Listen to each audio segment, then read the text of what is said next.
നമസ്കാരം. PSC self studies കോഡിൻ്റെ രണ്ടാമത്തെ ദിവസത്തെ ക്ലാസ്സിലേക്ക് എല്ലാവർക്കും സ്വാഗതം. അപ്പോൾ നമ്മൾ കഴിഞ്ഞ ക്ലാസ്സിൽ എന്താണ് പഠിച്ചു നിർത്തിയത്? കഴിഞ്ഞ ക്ലാസ്സിൽ നമ്മൾ പഠിച്ചു നിർത്തിയത് ആറ്റത്തെക്കുറിച്ചാണ്. അപ്പോൾ ഈ ക്ലാസ്സിൽ നമ്മൾ തന്മാത്രകളെ കുറിച്ചിട്ടാണ് പഠിക്കാനായിട്ട് പോകുന്നത്. തന്മാത്ര മോളിക്യൂളാണ് പഠിക്കാനുള്ളത്. അതിൽ നമുക്ക് പഠിക്കാനുള്ള ഏറ്റവും പ്രധാനപ്പെട്ട ഒരു കൺസെപ്റ്റാണ് മോൾ കൺസെപ്റ്റ് എന്ന് പറയുന്നത്. അപ്പോൾ കുറേ പേർക്ക് കൺഫ്യൂഷൻ ഉണ്ടാകുന്ന ഒരു ടോപ്പിക്കാണ് ഈ മോൾ കൺസെപ്റ്റ്, അല്ലെ മോൾ സങ്കല്പം. കുറേ കേട്ടിട്ടുണ്ട്, എത്രമാത്രം പഠിച്ചാലും ചിലപ്പോൾ തല പുകയുന്ന ഒരു ടോപ്പിക്കാണ് അല്ലേ.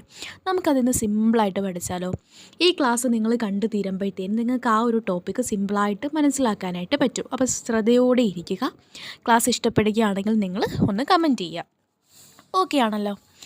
അപ്പോൾ ഞാനൊരു എലമെൻ്റ് എടുക്കുക. ഇതാ ഒരു എലമെൻ്റ് ഇവിടെ ഉണ്ട്. ഞാനിതിങ്ങനെ വരയ്ക്കുകയാണ്. നിങ്ങൾ ഇത്രയും കാര്യങ്ങൾ മാത്രം മനസ്സിലാക്കിയാൽ ഒരുപാട് കോംപ്ലിക്കേഷനിലോട്ടൊന്നും പോകണ്ട.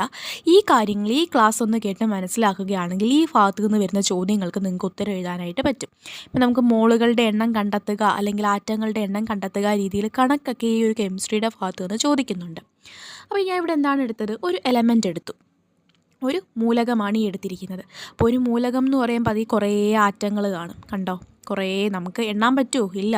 ഞാനിപ്പോൾ വരയ്ക്കുമ്പോൾ കാണാൻ വേണ്ടിയിട്ട് ഇങ്ങനെ വരയ്ക്കുവാണല്ലേ. അതിസൂക്ഷ്മ കണങ്ങളാണ് ആറ്റങ്ങളെന്ന് നമ്മൾ കഴിഞ്ഞ ക്ലാസ്സിൽ പഠിച്ചു. അപ്പോൾ ഇതിൽ കുറേ ആറ്റങ്ങൾ കാണും. ഇതിൽ ഒരാറ്റത്തെ ഞാനിങ്ങെടുത്തു. ഇതിൻ്റെ ഒരെണ്ണത്തിൻ്റെ മാസാണ് അറ്റോമിക് മാസ്. ഒരെണ്ണത്തിൻ്റെ മാസിനെയാണ് നമ്മൾ, എക്സാക്റ്റ് വെയിറ്റ് അല്ല. നിങ്ങളൊരു കാര്യം ആദ്യം തന്നെ മനസ്സിലാക്കണം. നിങ്ങളൊരു ആറ്റത്തിൻ്റെ മാസം എന്ന് പറയുമ്പോൾ ഒരു ആറ്റം എടുത്ത് തൂക്കി നോക്കുമ്പോൾ അതിൻ്റെ വെയിറ്റ് ആണ് എന്ന് വിചാരിക്കരുത്. അറ്റോമിക മാസം എന്ന് പറഞ്ഞാൽ നമ്മൾ വേറൊരെണ്ണമായിട്ട് കമ്പയർ ചെയ്ത് ഒരു നമ്പർ കണ്ടെത്തുന്നതാണ്. അതിന് യൂണിറ്റ് ഒന്നും ഇല്ല. നമുക്കതിനെ ഗ്രാമിലോ കിലോഗ്രാമിലോ ഒന്നും പറയാൻ പറ്റത്തില്ല. ഒരു ആറ്റത്തെ നമ്മൾ കമ്പയർ ചെയ്യുക. ആരുമായിട്ടാണ് കമ്പയർ ചെയ്യുന്നത്? കാർബൺ 12 എന്ന് പറയുന്ന ഒരു ആറ്റമുണ്ട്. ആ കാർബൺ 12ൻ്റെ ആറ്റത്തിനൊരു മാസമുണ്ട്. കാർബൺ 12 എന്ന് പറയുന്ന ആറ്റത്തിനൊരു മാസമുണ്ട്. ആ മാസിൻ്റെ 12ൽ ഒരു ഭാഗത്തെ നമ്മൾ ഒരു യൂണിറ്റായിട്ട് എടുക്കും. അങ്ങനെ അതിനെ ഒരു യൂണിറ്റായിട്ട് പരിഗണിച്ചിട്ടാണ് മറ്റു മൂലകങ്ങളുടെയൊക്കെ അറ്റോമിക മാസ് കണ്ടുപിടിക്കുന്നത്. അങ്ങനെയാണ് നമ്മൾ ഓരോന്നിൻ്റെയും അറ്റോമിക മാസ് കണ്ടുപിടിക്കുന്നത്. അപ്പോൾ നിങ്ങൾ അതൊന്നും അറിയണ്ട. ഒരു എലമെൻ്റ് ഉണ്ട്, അതിനകത്തെ ഒരു ആറ്റത്തിൻ്റെ മാസ് എടുത്താൽ അതെന്താണ്? അറ്റോമിക് മാസാണ്. ഒരു ആറ്റത്തിൻ്റെ മാസ് എടുത്താൽ അത് അറ്റോമിക് മാസാണ്. അതിന് യൂണിറ്റ് ഇല്ല. അത് ഗ്രാമോ കിലോഗ്രാമോ ഒന്നും അല്ല. നമ്മൾ കമ്പയർ ചെയ്ത് കണ്ടെത്തുന്ന വെറും ഒരു നമ്പർ മാത്രമാണ്. ഈ കാര്യം അവിടെ ക്ലിയർ ആയിട്ട് മനസ്സിലാക്കണം. അപ്പോൾ എല്ലാവർക്കും ഒരു ധാരണയുണ്ട്. അറ്റോമിക മാസ് എന്ന് പറഞ്ഞാൽ അത് എന്താണ്? ഒരു ആറ്റത്തിൻ്റെ വെയിറ്റ് ആണ് എന്നൊരു ധാരണയുണ്ട്. അപ്പോൾ അത് നിങ്ങൾ മാറ്റുക. ഒരു ആറ്റത്തിൻ്റെ മാസ്, അറ്റോമിക മാസ് എന്ന് പറഞ്ഞാൽ വേറൊരാളോട്ട് കമ്പയർ ചെയ്ത് കണ്ടെത്തുന്ന ഒരു നമ്പറാണ്. ആപേക്ഷിക അറ്റോമിക മാസാണ്. ഓക്കെ ആണല്ലോ? അല്ലാതെ അത് ഇപ്പോൾ ഹൈഡ്രജൻ്റെ അറ്റോമിക മാസ് 1 പറഞ്ഞാൽ അത് 1 ഗ്രാം എന്നല്ല അർത്ഥം. അതിന് യൂണിറ്റ് ഇല്ല, ഒരു നമ്പറാണ്. അപ്പോൾ ഹൈഡ്രജൻ്റെ അറ്റോമിക മാസ് എന്ന് പറയുന്നത് 1.67 × 10⁻⁻24 അത് നമ്മൾ ആ കാർബൺ 12 കമ്പയർ ചെയ്ത് കണ്ടെത്തിയതാണ്. നമ്മളതിനെ റൗണ്ട് ചെയ്ത് 1 എന്നാണ് പറയുന്നത്. 1 എന്നാണ് ഹൈഡ്രജൻ്റെ അറ്റോമിക മാസ് നമ്മൾ പറയുന്നത്. ഓക്കെ ആണല്ലോ? ഇനി അടുത്തത് നമ്മൾ കണ്ടുപിടിക്കാനായിട്ട് പോകുന്നത് ഏതിൻ്റേതാണ്? ഹീലിയത്തിൻ്റെ അറ്റോമിക മാസ് 4 സോഡിയത്തിൻ്റെ അറ്റോമിക മാസ് 23. ഇതെല്ലാം വെറും നമ്പറാണ്, ഇതൊന്ന് അറിഞ്ഞിരിക്കുക. കാർബണിൻ്റേതാണെങ്കിൽ 12. ഓക്സിജൻ്റെ അറ്റോമിക മാസ് ആണെങ്കിൽ 16. അപ്പോൾ ഇതൊന്ന് മനസ്സിലാക്കിയിരിക്കുക. ഞാൻ ഈ കൺസെപ്റ്റ് ക്ലിയർ ആയിട്ട് നിങ്ങൾക്ക് പറഞ്ഞു തരാം. അപ്പോൾ ഞാൻ പറഞ്ഞു ഓക്സിജൻ്റെ അറ്റോമിക മാസ് എത്രയാണെന്ന് പറഞ്ഞു? 16 പറഞ്ഞു. അപ്പോൾ ഇവിടെ ഒരു ഓക്സിജൻ എന്ന് പറഞ്ഞൊരു എലമെൻ്റ് ഉണ്ട്. അപ്പോൾ അതിൽ കുറേ ആറ്റങ്ങളുണ്ട്. ഇത് ഓക്സിജനാണ് കേട്ടോ. ഇതെല്ലാം ഓക്സിജൻ്റെ ആറ്റങ്ങളാണ്. ഇതെല്ലാം ഓക്സിജൻ എന്ന് പറയുന്ന എലമെൻറ്റിനകത്തുള്ള ആറ്റങ്ങളാണ്. ഇതിനകത്ത് ഒരെണ്ണത്തിൻ്റെ ആപേക്ഷിക അറ്റോമിക മാസ് എത്രയാണ്? 16 എന്ന് പറഞ്ഞല്ലോ. വെറും 16 എന്ന് പറയുന്ന നമ്പറാണ് ഇതിലെ ഒരു ആറ്റത്തിൻ്റെ അറ്റോമിക മാസ് എന്ന് പറയുന്നത്. ഇതിനെ ഞാൻ ഗ്രാമിലേക്കാക്കിയാൽ, ഇതിനെ ഞാൻ എന്തിലേക്കാക്കുന്നു? ഗ്രാമിലേക്കാക്കുന്നു. അപ്പോൾ നമുക്ക് എന്തെന്ന് പറയാം? 16 ഗ്രാം എന്ന് പറയാം. അപ്പം ഗ്രാമിലേക്കാക്കിയാൽ ഇതിനെയാണ് ഗ്രാം അറ്റോമിക് മാസ് എന്ന് പറയുന്നത്. ഇവിടെയാണ് ശ്രദ്ധിക്കേണ്ടത്. ഇത് വെറും ഒരു നമ്പറായിരുന്നു. ഇതിനെ ഞാൻ ഗ്രാമിലേക്കാക്കിയപ്പോൾ അതിനെ ഗ്രാം അറ്റോമിക് മാസ് എന്ന് പറയുന്നു. അപ്പോൾ ഒരു 16 ഗ്രാം നമുക്കിവിടെ കിട്ടി. അപ്പോൾ ഞാൻ ഇതിനകത്ത് നിന്നൊരു 16 ഗ്രാം ഇങ്ങോട്ട് മാറ്റുക. ഈ എലമെൻറ്റിൽ നിന്നൊരു 16 ഗ്രാം ഇങ്ങോട്ട് മാറ്റുക. അങ്ങനെ മാറ്റുകയാണെങ്കിൽ ഇവിടെ കണ്ടോ കുറേ ആറ്റങ്ങൾ കണ്ടോ. ഇത് എടുത്തിട്ട് ഞാൻ ഇപ്പോൾ എത്ര ഗ്രാമാണ് എടുത്തേ? 16 ഗ്രാമാണ് എടുത്തേ. ഈ 16 ഗ്രാമിൻ്റെ അകത്ത് എത്ര ആറ്റങ്ങൾ കാണും എന്നറിയോ? അതാണ് ഇവിടെ ഇപ്പം നമുക്ക് എണ്ണി പറക്കാൻ കഴിയാത്തത്രോളം ആറ്റങ്ങൾ കാണും. അതിനൊരു നമ്പറുണ്ട്, അതാണ് 6.6.022 ഇൻറ്റു 10⁻23 ആറ്റങ്ങൾ കാണും. മനസ്സിലായോടാ? അപ്പോൾ നിങ്ങൾ കറക്റ്റായിട്ട് പഠിച്ചേ പറ്റത്തുള്ളൂ. നമ്മൾ നീ ഓക്സിജനകത്ത് നിന്ന് ഒരു 16 ഗ്രാം ഇങ്ങോട്ട് മാറ്റിയപ്പോൾ അതിൽ എത്ര ആറ്റങ്ങൾ വരും? ആറ്റങ്ങൾ എത്ര നമ്പർ കാണും? നമ്മൾ എണ്ണി പറക്കി എടുക്കുമ്പോൾ ഇത്രയും നമ്പരേ കാണത്തുള്ളൂ. 6.02 ഇൻറ്റു 10⁻23. ക്ലിയർ ആണോ? ഒന്നുകൂടെ പറയണോ? ഇപ്പോൾ ഈ ക്ലാസ് നിങ്ങൾ റിപ്പീറ്റ് ചെയ്തൊന്ന് കേൾക്കുക. ഈ കൺസെപ്റ്റ് ക്ലിയർ ആയത് ഇത് എളുപ്പത്തിൽ നിങ്ങൾക്ക് എന്ത് ചെയ്യാനായിട്ട് പറ്റും? പഠിക്കാനായിട്ട് പറ്റും. അപ്പോൾ ഞാൻ എന്താണ് പറഞ്ഞത്? ഇവിടെ ഒരു ഓക്സിജൻ ഉണ്ട്, അതിൽ കുറേ ആറ്റങ്ങളുണ്ട്. ഇതിനകത്തുനിന്ന് ഓക്സിജൻ്റെ അറ്റോമിക മാസ് എന്ന് പറയുന്നത് ഇതിൽ ഒരെണ്ണത്തിൻ്റെ മാസ് 16 വെറും 16. അതുകൊണ്ട് തന്നെ ഇതിനെ ഞാൻ 16 ഗ്രാമിലേക്കാക്കിയതിന് ശേഷം ഇതിൽ നിന്നൊരു 16 ഗ്രാം ഇങ്ങോട്ട് മാറ്റുകയാണെങ്കിൽ അതിൽ ആറ്റങ്ങൾ നമ്മൾ എണ്ണിപ്പറക്കി എടുക്കുമ്പോൾ അതിൽ 6.022 ഇൻറ്റു 10⁻23 ആറ്റങ്ങൾ കാണും. എത്ര നമ്പർ കാണും എന്ന് ചോദിച്ചാൽ ഈ നമ്പർ. ഇതിനെയാണ് നമ്മൾ ഒരു മോൾ എന്ന് പറയുന്നത്. ഒരു മോൾ എന്ന് പറയുന്നത്. അപ്പോൾ ഓക്സിജൻ 16 ഗ്രാം എടുത്താൽ അതിൽ 6.022 ഇൻറ്റു 10⁻23 ആറ്റങ്ങൾ കാണും. അതിനെ നമ്മൾ എന്തെന്ന് പറയുന്നു? ഒരു മോൾ എന്ന് പറയുന്നു. അല്ലെങ്കിൽ ഈ ഒരു നമ്പറിനെ നമ്മൾ എന്താ പറയുന്നത്?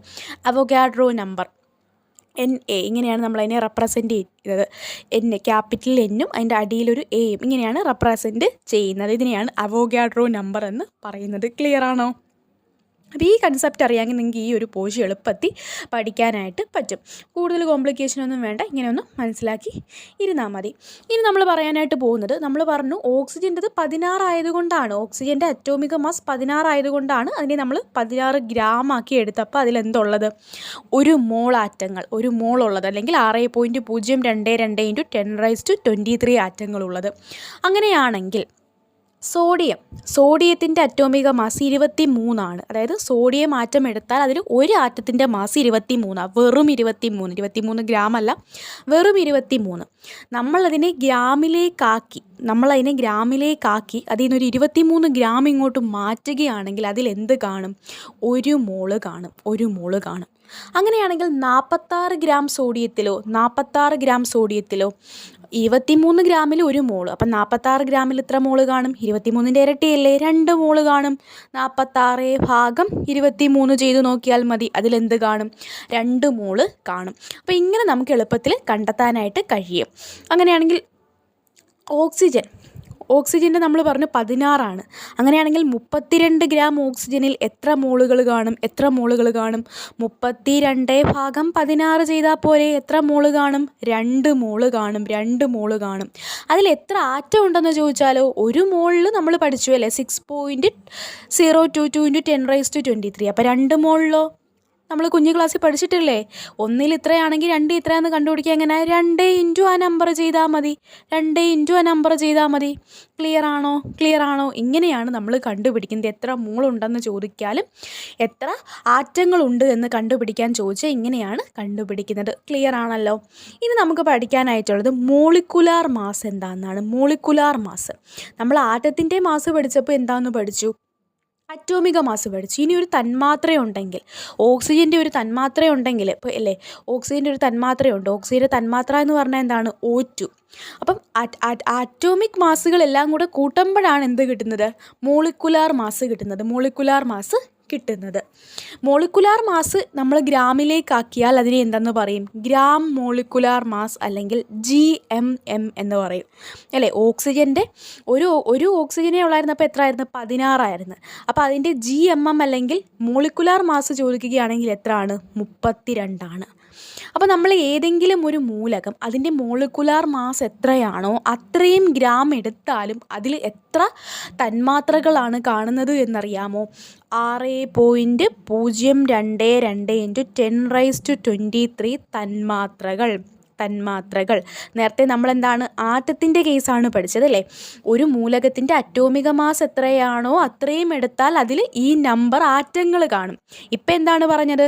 ഒരു മൂലകത്തിൻ്റെ മോളിക്കുലാർ മാസ് എത്രയാണോ അത്രയും ഗ്രാം എടുത്താൽ അതിൽ ഇത്രയും തന്മാത്രകൾ കാണും.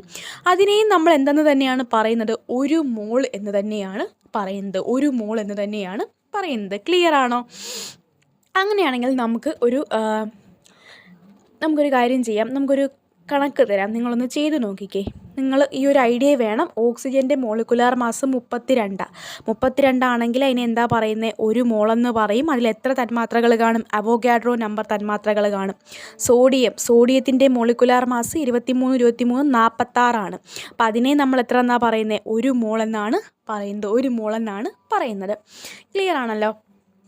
ഇനി നമുക്ക് കണ്ടുപിടിക്കേണ്ടത് ജലത്തിൻ്റെ മോളിക്കുലാർ മാസ് കണ്ടുപിടിക്കണം. ജലം അല്ലേ, വാട്ടറിൻ്റെ മോളിക്കുലാർ മാസ് എന്താണ്? അതിനകത്തെ ആറ്റങ്ങളുടെ എല്ലാം കൂടെ മാസ് കൂട്ടുന്നതാണ് മോളിക്കുലാർ മാസ്. വാട്ടർ എന്ന് പറയുമ്പോൾ എന്താണ്? H2O ആണ് വാട്ടർ എന്ന് പറയുന്നത്.